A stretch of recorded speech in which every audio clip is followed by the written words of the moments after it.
청취자 여러분 안녕하십니까. YTN 라디오 수도권 투데이 장원석입니다. 제천에 이어서 밀양에서도 대형 인명피해를 낸 화재 사고가 발생했습니다. 최근 이어진 화재의 원인 분석을 해보면 분명히 피해를 줄일 수 있던 기회가 있었기에 아쉬운 점이 너무나 많습니다. 잠시 뒤 투데이 포커스에서는 화재 발생 시 행동 요령과 소방 안전 점검 등을 짚어보겠습니다. 서울시 소방재난본부 윤영재 재난조사 분석팀장 연결합니다.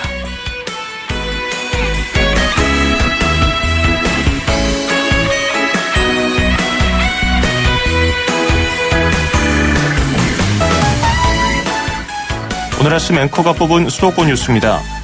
경기도가 올해 설 명절 연휴가 시작되는 다음 달 15일부터 17일까지 사흘간 서수원에서 의여안 간 고속화도로, 제3경인 고속화도로, 일산대교 등 3개 민자도로에 대해서 무료 통행을 시행한다고 밝혔습니다.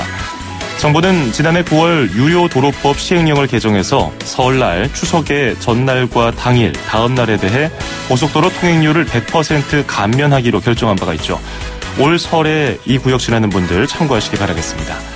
그로버 워싱턴 주니어와 빌 위더스가 부른 Just the Two of Us 띄워드리면서 2018년 1월 30일 수도권 투데이 시작합니다.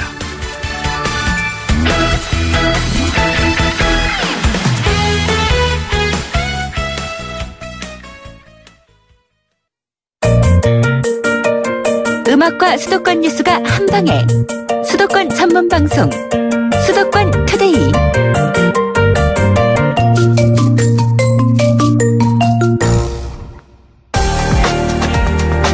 투데이 포커스.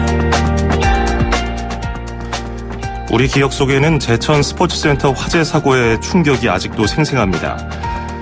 후속 조치도 제대로 마무리되지 않았습니다. 이런 가운데 밀양에서 수많은 인명피해를 낸 안타까운 참사가 발생했습니다. 기본적인 소방 안전 설비가 갖춰졌다면 어땠을까 참으로 아쉽습니다. 오늘은 화재 피해를 줄이기 위한 최소한의 소방시설 그리고 화재가 발생했을 때 어떻게 대피를 할지 어떻게 대처를 해야 할지 알아보도록 하겠습니다. 서울시 소방재난본부 윤영재 재난조사 분석팀장 연결합니다. 윤 팀장님 안녕하세요. 네, 안녕하십니까. 예. 제천에 이어서 밀양 화재까지 화재가 계속해서 발생하고 있는데요. 밀양 세종병원 화재에서 가장 안타까웠던 점은 1층 응급실에서 처음 화재가 발생한 것으로 알려지고 있는데 1층에 방화문이 아예 없었고요. 2층 방화문은 닫혀있긴 했었는데 1층에서 올라오는 열기 때문에 찌그러져서 별 역할을 하지 못했다고 하는데 이번에 1층에 방화문이 만약에 제대로 있었고 제 역할을 했다면은 그 연기라든지 불이 1층에서만 머무르고 다른 데는 퍼지지 않았을까요? 어떻게 보십니까? 1층에 만약에 그 방화문이 설치가 되어 있었다면 예. 그 정도로 빠르게 연소가 확산되고 연기가 상층부로 올라가는 것을 차단할 수 있었을 거라고 보거든요. 예. 그렇게 됐다고 하면 인명피해도 그렇게 많은 그 인명피해가 나지는 않았을 거라고 생각을 합니다. 방화문이 일반적으로 철제로 되어 있습니까? 네, 일반적으로는 방화문이 이제 철제로 이렇게 되어 있습니다. 예. 네. 그러면 방화문의 역할은 정확히 뭡니까? 뭘 막아주는 건가요? 방화문은 이제 화재가 발생했을 때 화재 이제 확대를 이제 방지하기 위해서 계곡에 이제 설치하는 문인데요. 예. 화재로 인한 피해를 최소화하고 피난 경로를 이제 확보하기 위해서 아주 가장 중요한 시설이라고 볼 수 있습니다. 예. 그러면 불도 막고 연기도 막고 두 가지를 동시에 막아줄 수 있는 건가요? 예. 두 가지 기능을 다 할 수가 있습니다. 방화문은 불에 얼마나 견딥니까? 방화문은 이제 불의 이제 그 온도에 따라서 온도에 따라서 다르기는 하지만 보통 1시간에서 2시간 정도는 견딜 수 있습니다. 그러니까 방화문을 대피할 때 제대로 닫고 다른 곳으로 연기나 불이 번지지 못하도록 막아준다면 충분히 안에 있는 사람들이 대피할 시간은 벌어주는 그런 장치가 되겠네요. 예, 그렇죠. 예. 지금까지 발생했던 여러 가지 화재 사고를 조사하고 분석해보면 방화문이 제대로 작동했을 때와 안 했을 때 인명이라든지 재산 피해가 확연하게 차이가 납니까? 그 부분은 아주 확연하게 차이가 납니다. 뭐 방화문이 제대로 닫혀 있어서 화재가 그렇게 번지지 않았던 사례가 기억나는 게 있으십니까? 지금 정확하게 지금 저희가 사례를 지금 가지고 있지는 않은데요. 그렇겠군요. 아무래도 방화문이 있고 없고는 아까 말씀하신 것처럼 그 연기와 불을 확산하는 것을 막아주기 때문에, 그리고 사람들이 대피할 수 있는 시간을 벌어주기 때문에 확실히 인명피해라든지 재산, 그리고 다른 건물로 퍼지는 것 같이 다 막아주기 때문에 그 중요성은 우리가 꼭 강조를 해야 된다고 생각을 합니다. 방화문은 항상 그 화재가 났을 때는 닫아줘야 된다는 거잖아요. 그러면 개폐가 가능하도록 평소에 거기를 막아놓는다든지 잠그면 안 되는 거겠네요. 네, 방화문은 이제 기본적으로는 항상 닫혀 있는 구조여야 되고요. 그것을 이제 뭐 수동으로 해서 개폐가 가능하도록 뭐 잠갔다가 열었다가 이렇게 하면 안 되게 돼 있거든요. 간혹 이제 그 건축물의 뭐 미관상이나 사용의 편리를 위해서 이제 방화문을 이렇게 열어두는 경우가 있는데요. 이런 경우에는 이제 화재가 났을 때 방화문으로서의 기능을 할 수가 없죠. 물론 이제 그 방화문은 자동 개폐 장치가 있는 경우에는 이제 열어둘 수도 있어요. 평상시에 열어뒀다가 이제 그 화재가 났을 때 이런 경우에 이제 그 자동 개폐 장치가 작동을 해서 그게 이제 닫히는 이제 그런 구조가 되면 열어둘 수도 있는데, 오작동이라든지 이제 고장으로 인해서 이제 방화문이 닫히지 않는 경우도 발생을 할 수가 있거든요. 그래서 이제 가급적이면 평상시에 닫히는 구조로 관리를 하는 것이 가장 안전하고, 자동 개폐 장치를 설치를 했다고 하면 수시로 이 작동 여부를 확인을 해서 평상시에 기능이 유지될 수 있도록 이렇게 그 관리를 해야 되겠습니다. 방화문은 뭐 엘리베이터가 있는 정도의 어지간한 큰 건물에 가면 다 설치가 돼 있지 않습니까? 근데 밀양 세종병원의 경우도 설계 도면에는 방화문이 있어야 했는데 실제로 보니까 방화문이 없었거든요. 소방 점검을 했다고도 하는데 의무가 아닙니까? 기본적으로 뭐 점검을 할 때는 그런 사항들을 이제 다 이제 보게 이제 돼 있습니다. 돼 있는데 이제 그 최초에 밀양 같은 경우에도 최초 설계 도에는 방화문이 이제 있었던 거로 이렇게 알고 있는데 이제 그 이후에 방화문이 제거가 된 것인지 아니면 설계의 상에 뭐 변경이 있어서 그 부분을 설치를 하지 않은 것인지 이제 그 부분은 좀 더 이제 확인을 좀 이제 해봐야 될 것 같은데요. 그렇겠군요. 이번에 직접적인 화염으로 인해서 사망한 인원보다는 연기에 질식한 인원이 굉장히 많았지 않습니까? 39명이 이제 사망을 했는데 그중에 4명을 제외하고는 연기에 의한 사망으로 지금 알려지고 있는데요. 새카만, 그러니까 뭐 농염이라고 하는 짙은 연기가 화재 현장에서 이렇게 피어오르지 않습니까? 그런 경우에 한 번 들이마시면 숨을 못 쉴 정도로 힘든가 보군요. 화재 현장에서는 사실 불보다 연기가 더 위험하죠. 저희들이 이제 현장 활동을 항상 하면서 느끼는 점인데, 화재 현장에서는 이제 뭐 일산화탄소라든지 뭐 시아나수소라든지 여러 가지 이제 유독성 가스가 발생을 하게 됩니다. 그래서 이제 화재 시에 사망을 초래하는 이제 가장 큰 원인이 되죠. 그러면 최대한 그 연기를 마시지 않는 것이 중요할 텐데, 그게 위급한 상황에서는 쉽지 않기 때문에 이번에도 많은 인명피해를 낸 거 아니겠습니까? 소방차가 불길을 어느 정도 잡았다고 하더라도 연기가 계속해서 올라오잖아요. 그러면 그런 유독가스는 계속해서 잔불이 정리가 됐다고 하더라도 번질 수 있는 건가요? 화재가 뭐 진압되었다고 해서 바로 유독가스가 발생되지 않는 것은 아니고요. 일정 시간 동안에는 계속해서 이제 그 유독가스가 발생이 되고 또 이제 잔류게 하게 돼요. 이제 화재가 났을 때만큼 위험한 건 아니지만 일정 시간이 지날 때까지는 화재 현장에서 떨어져 있는 것이 좋겠습니다. 예. 우리가 어렸을 때부터 배우는 것이 화재가 발생하면 젖은 물수건으로 코를 가리고 몸을 낮춰서 대피해야 된다라고 하는데 실제로 정말 급한 상황에서는 그런 것들을 구비하기도 힘들거니와 한번 숨을 들이마시면 정신을 잃을 수 있기 때문에 쉽지 않을 것 같은데요. 그래서 함부로 연기가 자욱한 밖으로 나가기도 어렵습니다. 그래서 밀폐된 공간, 방 같은 곳에서 구조를 기다려야 할지 아니면 연기를 좀 들이마실 것을 각오하고 그냥 나가야 될지 어떻게 해야 될지 어려워요. 괜찮은 방법이 없을까요? 이제 그 화재 현장의 각 상황에 따라서 다르기는 하겠지만 기본적으로는 신속하게 대피를 하는 게 우선이죠. 이제 그런 부분들도 이제 건물에 그 연기 유입이나 열기 유입이나 이제 이런 부분들은 이제 고려해야 되겠지만 우선적으로는 신속하게 내가 대피를 지상으로 할 수 있다고 하면 그렇게 대피하는 것이 제일 우선이고요.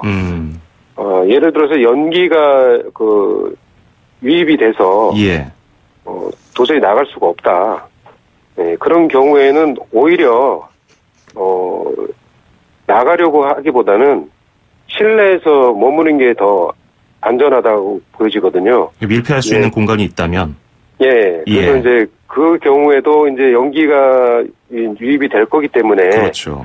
가급적이면 이제 연기가 유입되지 않도록 젖은 수건으로 문틈을 막거나 테이프 같은 것이 있으면 그런 것으로 이제 좀 그 조치를 해서 연기가 이제 유입이 되지 않도록 좀 그 조치를 할 필요가 있습니다. 그건 정말 불가피한 경우에 이런 선택을 해야 된다는 말씀이신 거잖아요. 1차적으로는 대피가 우선이지만 그러면 연기가 발생할 때 고층 아파트는 어떻게 할지도 궁금하네요. 이 제천 스포츠센터 화재도 1층 주차장 쪽에서 발생을 했고 밀양 세종병원 화재도 1층 응급실에서 화재가 발생해서 위로 연기가 올라가지 않습니까? 그러면 저층 건물은 옥상으로 대피하는 게 좋을지 고층 건물은 그럼 어떻게 하면 좋을지도 궁금하네요. 이제 그런 경우에는 이제 일단 저층에서 화재가 났을 때는 지상으로 대피하는 것이 가장 빠르고 안전하게 대피를 할 수가 있겠죠. 저층에 있는데 굳이 그 옥상이나 고층으로 그 대피를 한다면 대피하는데 시간도 많이 걸릴 뿐더러 오히려 그 연기가 확산이 되면 고립되는 경우가 있기 때문에 저층에서 만약에 내가 있다고 하면 지상으로 대피하는 것이 가장 그 안전한 대피 방법입니다. 물론 이제 고층 부분에 내가 있다고 하면 옥상으로 대피하는 것이 안전하겠죠. 그래서 그 옥상 문을 열어둬야 되냐 말아야 되냐 그것도 좀 논쟁이 있던데요. 그 부분도 우리가 좀 고민을 해봐야 될 것 같고요. 창문 깨는 문제도 우리가 고민해야 되지 않겠습니까? 창문을 대피할 때 현관문도 닫고 창문도 닫아두고 대피하라 이런 얘기를 들은 적이 있는데 어떻습니까? 화재가 났을 때 대피를 하는 경우에는 현관문을 닫고 대피하는 게 좋습니다. 왜 그러냐면 현관문을 닫으면 화염이나 연기가 외부로 이제 확산되는 것을 막을 수가 있거든요. 현관문을 닫으면 이제 산소를 차단해주기 때문에 또 화재가 또 급격하게 이제 연소하는 것도 지연시킬 수가 있어요. 그래서 이제 현관문은 닫고 대피하는 게 올바른 그 대피 방법이고요. 이제 말씀하신 대로 창문도 닫으면 좋은데 이제 그 닫을 수 있는 그 시간적인 여유가 있다고 하면 닫고 그 대피를 하는 게 좋겠지만. 그런 상황이 안 된다고 하면 굳이 창문까지 닫으려고 할 필요는 없고 현관문만 닫고 빨리 대피하는 게 다른 대피 방법이라고 봅니다. 그 불이 번지는 것을 막으려고 수도꼭지 물 틀어놓는 건 어떻게 생각하십니까? 수도꼭지를 틀어놓고 대피하는 것은 좀 불필요한 행동이라고 보여져요. 왜 그러냐면 화염하고 연기는 이제 위쪽으로 상승을 하잖아요. 그래서 수도꼭지를 틀어놓는다고 해서 그 화재를 진압하는 데 도움이 되지 않기 때문에 굳이 수도꼭지를 틀고 대피를 할 필요는 없다고 보여집니다. 예. 창문으로 탈출을 해야 되는 경우도 간혹 가다가 생길 수 있잖아요. 예. 그럴 때 창문을 좀 안전하고 쉽게 깨서 탈출할 수 있는 방법이 있을까요? 보통 강화 유리가 많아서요, 요즘에. 강화 일반적인 유리는 쉽게 깨지기 때문에 큰 문제가 없는데 강화 유리 같은 경우에는 쉽게 잘 깨지지가 않잖아요. 예. 네, 근데 이제 강화 유리도 창틀의 가쪽은 안쪽보다 좀 더 구조가 약하게 돼 있어요. 네, 그래서 강화 유리를 깨야 된다고 하면 창틀의 내 귀퉁이를 먼저 깨고 창틀 쪽으로 파괴를 하면 쉽게 파괴가 됩니다. 그렇군요. 굳이 이제 가운데를 이제 가격을 이제 많이 하게 되는데. 그렇죠, 보통은. 일반적으로 이제 가운데를 이제 많이 가격을 하거든요. 근데 이제 그런 강화 유리의 구조를 알고 파괴를 하면 좀 더 쉽게 파괴를 할 수가 있습니다. 예. 그러면 창문을 가장자리 부분을 가격해서 깬 다음에 한 2층 정도의 저층이라면은 위로 도망가기보다는 뛰어내리는 건 어떨까 이렇게 생각이 들기도 할 거 아닙니까? 예. 그럴 경우에 함부로 그냥 뛰어내리면 또 다칠 수가 있는데, 한 2층 정도에서 위급한 상황에 만약에 탈출을 해야 된다면 어떤 자세로 뛰어내리는 게 좋다고 보십니까? 만약에 2층에서 탈출을 해야 되는 그런 상황이 온다고 하면, 최대한 이 높이를 낮추는 게 이제 중요하거든요. 그래서 서서 뛰어내리거나 앉아서 뛰어내리기보다는 뒤로 돌아서서 창틀 아랫부분을 손으로 잡고 그러면 이제 높이가 더 낮아지잖아요. 매달려서 그런 자세로 매달려서 뛰어내리는 것이 가급적이면 이렇게 높이를 낮추기 때문에 더 안전한 탈출 방법이라고 보여집니다. 그렇군요. 그런데 이번에 세종병원에도 그렇지만 좁고 통로가 복잡하고 그 건물이 익숙하지 않은 분들은 특히 대피가 어려운데요. 게다가 거동이 어려운 환자라든지 노약자를 데리고 대피할 때는 특히 어떤 점을 주의해야 한다고 보십니까? 노약자들은 일단은 신체 활동이 좀 아주 불편하잖아요. 그렇기 때문에 가급적이면 피난을 시킬 때 등 뒤에서 앉고 안전한 자세로 가장 빠른 비상으로 탈출을 시키는 게 가장 좋은 방법인 것 같습니다. 손목을 잡고서 끌어당기듯이 달려가는 것보다는 뒤에서 아는 상태에서 대피를 하는 게 더 효율적이겠군요. 예. 자, 준비가 늘 되어 있다면 좋겠는데 화재가 갑자기 찾아오니까 아까 저도 말씀드렸지만 젖은 수건 같은 것을 구비해 놓기가 어렵지 않습니까? 마땅하지 않을 때는 어떤 게 대체품이 될까요?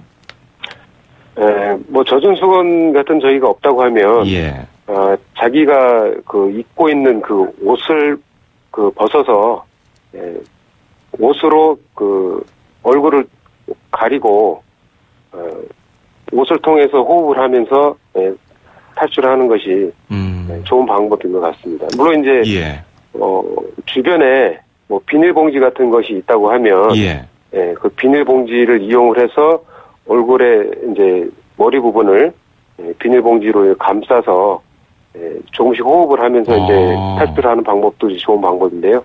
굳이 이제 그런 비닐봉지 같은 그런 도구들이 없다고 하면 본인이 입고 있는 옷을 이용해서 호흡을 하는 게 좋은 방법인 것 같습니다. 그렇군요. 자, 화재 예방 정말 중요합니다. 특히 다세대 주택이라든지 복합 건물에서 생활하는 분들은 미리 어떤 것들을 평소에 살펴보고 생각을 해둬야 될까요? 이거는 이제 시민들도 좀 안전에 대해서 좀 많이 좀 생각을 해야 된다고 보여지고요. 평소에 본인이 거주하는 시설에 소방시설 작동 유무도 항상 좀 관심을 가져야 될 것 같고요. 그리고 이제 특히 이제 중요한 게 이제 비상구거든요. 비상구가 어디에 있는지, 그리고 이제 비상구에서 그 앞전에 이제 그 설명드린 방화문이 잘 이렇게 작동이 되고 있는지 이런 부분들도 좀 평상시에 유심히 잘 보셔야 될 것 같아요. 예. 그래서 그런 부분들이 정상 작동되지 않는다고 하면 그 관리 주체에다가 얘기를 해서 바로바로 그 정비가 될 수 있도록 이렇게 좀 관심을 좀 가져야 된다고 봅니다. 예. 지난 27일 물레동 영일시장에서 원인 불명의 화재가 났고요. 28일에는 은평구 아파트에서 화재가 발생해서 일가족 3명이 사망을 했는데요. 은평구 아파트 화재의 경우는 소화전이 제대로 작동하지 않았다고 하잖아요. 예. 추운 날씨에 얼까봐 누군가 잠가뒀다는 그런 추측도 있던데 소화전은 어떤 경우에도 항상 물이 나와야 되기 때문에 일반인들이 점검해도 될까, 만져도 될까 이런 인식이 있는데 어떻습니까? 평소에 점검을 그 건물에 계신 분들이 할 수 있나요? 네, 옥내 소화전은 예. 뭐 건축주라든지 아니면 소방안전관리자 이런 분들이 이제 소방시설을 점검할 수 있는 그런 자격이 있습니다. 예. 이런 자격을 만약에 갖추고 있다고 하면 언제든지 점검을 이제 할 수가 있거든요. 예. 그리고 이제 평상시 이제 소방시설이 정상 작동될 수 있도록 매월 이렇게 주기적으로 또는 수시로 이렇게 점검을 하는 것이 필요하죠. 예. 그렇군요.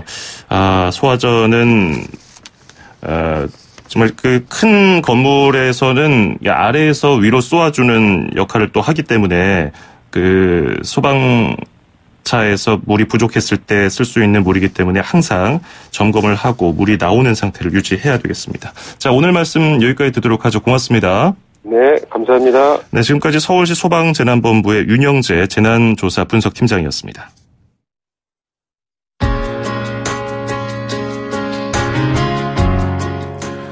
레이디 엔터벨룸이 부르는 Just a Kiss 듣고요. 2부에서 뵙겠습니다.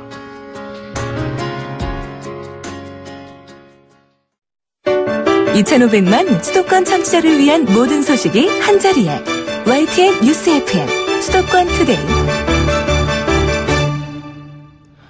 FM 94.5MHz YTN 뉴스 FM 수도권 투데이 2부 듣고 계십니다. 저는 아나운서 장원석이고요. 광고 잠시 듣고 와서 잠시 뒤에 건강한 이야기 그리고 여기는 출입처입니다 코너로 이어갑니다. 수도권 투데이 청취자 여러분, 건강하세요. 쉽고 재밌게 풀어보는 건강한 이야기. 100세 시대 사람들의 가장 큰 관심사는 나의 몸입니다. 건강을 위한 일상의 정보와 팁을 주실 분 만나보겠습니다. 인제대 서울백병원 가정의학과의 강재헌 교수와 함께하겠습니다. 안녕하세요. 안녕하세요. 예, 요즘같이 추운 날에 건강에 대한 관심이 더 커지는 때인데요. 오늘은 어떤 것에 대해서 얘기를 해볼까요? 네, 그래서 따뜻한 차와 함께 느끼게 되는 허브에 대해서 말씀드려 보겠습니다. 허브. 예, 허브는 음식 재료로도 많이 쓰이고요. 또 향이 좋다 보니까 네. 화분을 키워서 실내에서 좀 안정을 취하려고 그렇죠. 그런 용도로도 쓰이는데요. 카모마일도 있고 라벤더도 있고 로즈마리도 있고 사실 저는 라벤더, 로즈마리 정도 말고는 잘 몰라요. 예, 저도 많이 알고 있지는 않은데요. 허브 종류가 참 많더라고요. 정말이죠. 예. 맞습니다. 근데 우리 몸에 어떤 영향을 줄까요? 네, 방금 말씀 주신 몇 가지 먼저 설명을 드려보면 카모마일 굉장히 많이 사용되고 있는 허브인데요. 네. 배가 복부팽만이 있다든가 소화가 잘 안 된다든가 또 위장관에 그 염증이 있을 때 완화시키는 데 좋다고 하고요. 또 그 안에 항산화 물질이 풍부하기 때문에 당뇨 합병증 발생 위험을 낮춘다는 일부 보고도 있어요. 그리고 라벤더는 진통 효과와 진정작용을 나타낸다고 알려져 있고요. 예. 또 강력한 천연 항산화제로 알려진 로즈메리는 사실 기억력 저하를 낮추고 또 노화를 예방하는 효과가 있다는 연구 결과가 보고된 바가 있습니다. 또 히비스커스는 혈압을 낮추는 효과가 있다는 보고도 있습니다. 예. 향도 다 각양각색인데 효과도 조금씩 다르군요. 네, 그렇습니다. 가장 우리가 허브를 많이 접하는 것이 차로 우려서 마시는 거 아니겠습니까? 그렇죠. 차로 우려서 마시면 향을 그냥 맡으면서 어떤 정신적인 위안을 삼는 것 외에 또 어떤 효과가 있을까요? 네, 사실 그 허브에 들어있는 몸에 좋은 물질, 물질을 차를 우릴 때 같이 차에 우려지기 때문에 예. 쉽게 마실 수 있다는 장점이 있고요. 또 하나는 우리가 흔히 음료로 먹는 카페인 음료나 청량 음료에 비해서 허브티는 분명히 건강에 더 좋다는 거죠. 예. 흔히 먹는 기호식품인 커피는 장점도 있지만 카페인이 좀 많다는 약점이 있는 반면에 허브티는 일반적으로 카페인이 없거나 매우 적다는 장점이 있고요. 예. 또 앞서 말씀드린 그런 허브의 여러 가지 효능들은 사실 허브 안에 들어있는 폴리페놀 또 어떤 유효 효능 물질의 효과거든요. 그래서 차를 마시게 되면 그런 효능이 있는 물질을 같이 섭취하는 그런 효과가 있습니다. 그렇군요. 그런데 허브마다 다 특색이 다르기 때문에 사람 몸에 받는 정도도 좀 다를 것 같아요. 그래서 네. 조심해야 할 점도 있을 것 같은데 어떨까요? 물론 우리가 귀에 익어서 알고 있는 많은 몸에 좋은 허브들은 다 어느 정도 경험적으로 몸에 부작용이 거의 없고 몸에 좋은 기능성이 있다고 인정된 것들이에요. 예. 근데 일부 주의할 것들은 예를 들면 펜나라는 게 있는데 이 변을 갖다가 무르게 하고 보게 하는 효과가 있긴 한데요. 어떤 분들은 이게 그 다이어트 효과가 있다고 그래가지고 변을 많이 보게 하는데 쓰는 목적으로 사용하기도 해요. 예. 그래서 이런 일부 허브 차들은 오히려 장 건강에 오랫동안 먹게 되면 장 건강에 오히려 나쁘게 작용할 수 있기 때문에 이런 경우에는 오남용을 주의할 필요가 있겠습니다. 그리고 요즘처럼 건조한 겨울철에는 물을 자주 조금씩 마셔야 된다는 얘기를 많이들 하시잖아요. 그렇죠. 그런데 물 먹기에는 좀 배가 또 부르고 잘 먹히지 않아서 차로 드시는 분들 많기 때문에 특히 네. 감기 걸리신 분들에게 허브가 좋을 것 같은데요. 어떤 게 좋을까요? 예, 사실 물을 많이 마시는 게 감기를 예방하고 빨리 낫게 하는 데 도움이 되고 예. 특히 따뜻한 물이 도움이 되는데요. 그냥 맹물보다는 차가 좋겠죠. 그중에서 흔히 권하게 되는 허브 차로는 카모마일 차라든가 페퍼민트 차, 라벤더 차 등이 특히 도움이 된다고 합니다. 향도 좋은 차들이네요. 향도 좋고 예. 또 일부 경험적으로 감기의 불편함을 완화시켜주는 효과가 있다고 합니다. 그렇군요. 그런데 우리가 흔히 마실 수 있는 차 하면 녹차인데요. 그렇죠. 녹차와 허브차 성분 비슷할 것 같으면서도 좀 다른가요? 어떻습니까? 예, 물론 허브차가 워낙 종류가 다양하니까 예. 1대1로 비교는 어렵습니다만 일반적으로 그 녹차에는 카테킨이라는 강력한 항산화 물질이 풍부해서 심장 질환이나 혈전 예방 또 암 예방 효과가 있는 것으로 알려져 있고요. 예. 또 각성 효과가 있는 카페인과 또 테아닌이라는 물질이 들어있는 것으로 되어 있거든요. 근데 차이가 있다면은 녹차에는 항산화 물질이 우리가 알려진 항산화 물질이 풍부하다는 장점이 있는 반면 역시 이제 카페인이라든지 이런 오래 많이 먹으면 안 되는 그런 부작용이 생기는 물질이 녹차에는 어느 정도 들어있는 반면에 허브차에는 없거나 굉장히 적다는 또 장점이 있겠습니다. 그렇군요. 그래서 좀 강한 느낌을 받고 싶어 하는 분들은 커피 대신 녹차를 드시던데. 맞아요. 예. 카페인 역시 많이 먹으면 몸에 카페인이 많이 들어가겠는데요. 어떤 분들이 조심해야 할까요? 네, 사실 카페인은 개인적인 민감도가 정말 차이가 나요. 예. 어떤 분들은 5잔 이상 마셔도 아무 불편을 못 느끼는 반면에 예. 어떤 분은 한두 잔만 드셔도 밤에 잠을 깊이 못 주무시는 손도 분들이 벌벌 있어요. 떨리고 심장도 빨리 맞아요. 뛰고. 그래서 기본적으로 카페인에 대한 민감성이 높은 분은 한두 잔 이내로 그것도 가급적이면 오전에만 드시는 게 좋겠고요. 그렇지 않은 분은 카페인 기준으로 하루 300mg 이하로 드시도록 하는데요. 보통 녹차나 커피로 치면 한 4-5잔 이내로 드시는 것을 권하고 있습니다. 하지만 주의할 것은 카페인에 더 민감한 또 취약할 수 있는 어린이나 임산부는 카페인 섭취량을 조금 더 제한하는 것이 좋겠습니다. 그렇군요. 자, 오늘은 허브차를 비롯해서 녹차까지 알아봤는데요. 교수님, 오늘이 건강한 이야기 50회였어요. 벌써 50회군요. 오늘 예. 파티라도 해야 되는 거 아닌가요? 그러니까 말입니다. 예. 오늘 허브차 드시러 가시죠. 예. 알겠습니다. 오늘 말씀 잘 들었습니다. 고맙습니다. 감사합니다. 네, 지금까지 인제대 서울백병원 가정의학과의 강재헌 교수였습니다. 출입처 기자들의 수첩을 살짝. 가장 빠른 수도권 소식을 전해드립니다. 여기는 출입처입니다. 출입처로 가보는 시간, 오늘은 서울시청으로 가보겠습니다. YTN 유튜건 기자가 연결되어 있습니다. 안녕하세요. 네, 안녕하세요. 유튜건입니다. 예, 앞서 일부에서 다뤘던 그 밀양 화재 참사를 계기로 과연 우리 동네 요양병원들은 괜찮을지 걱정하는 분들 많을 텐데요. 네네. 서울시는 지난해 11월부터 이미 조사를 벌이고 있었다고요? 네, 말씀하신 대로 지난해 11월부터 98개 조를 투입해서요, 특별 소방조사를 벌이고 있다고 밝혔습니다. 예.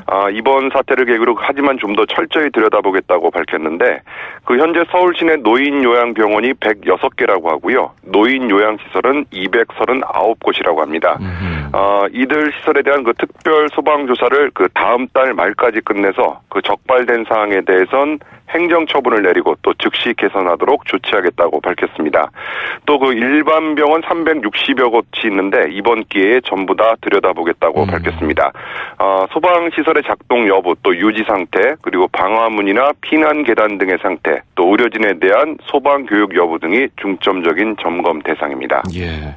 정말 꼼꼼하게 확인을 해서 설마라고 생각하는 부분까지도 다 철저하게 점검이 이루어졌으면 좋겠습니다. 네, 꼭 그래야겠죠. 네. 예. 그리고 요즘에 젊은이들 사이에서 많은 문제가 되고 있는 데이트 폭력에 대해서 서울시가 처음으로 조사를 했는데 어떤 결과가 나왔는지 궁금하네요.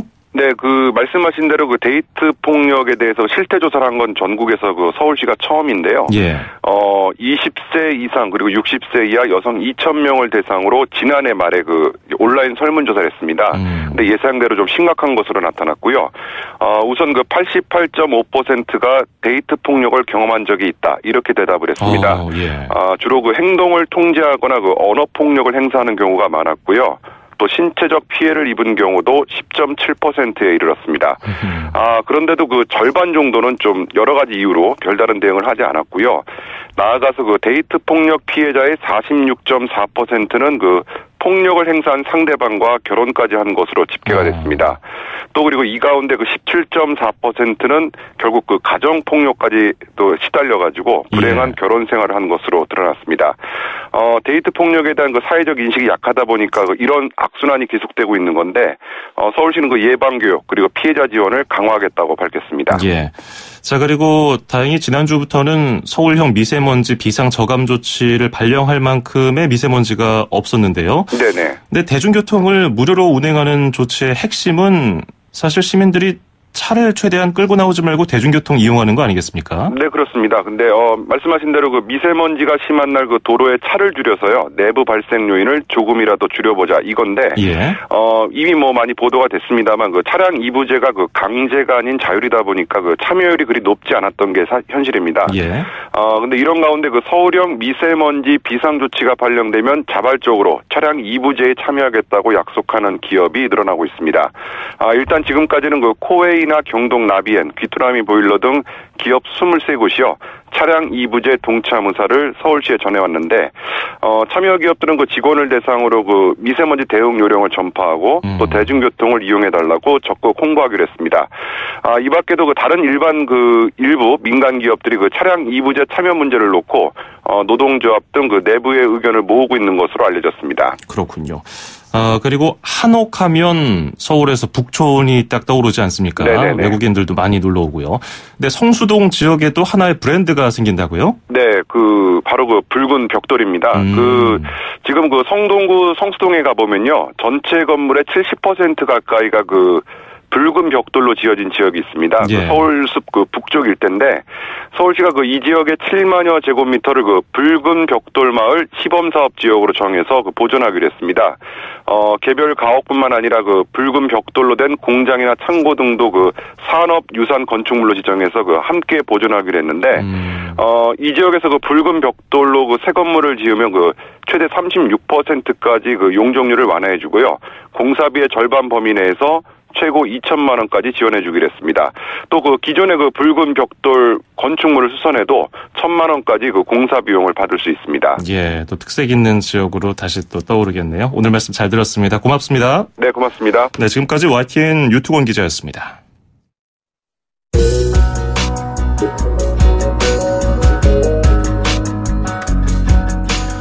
1월 30일 수도권 투데이 오늘 여기까지입니다. 끝으로 샤데이가 부르는 By Your Side 띄워드리면서 인사드리겠습니다. 내일 아침 9시 10분에 뵙죠. 장원석이었습니다. 고맙습니다.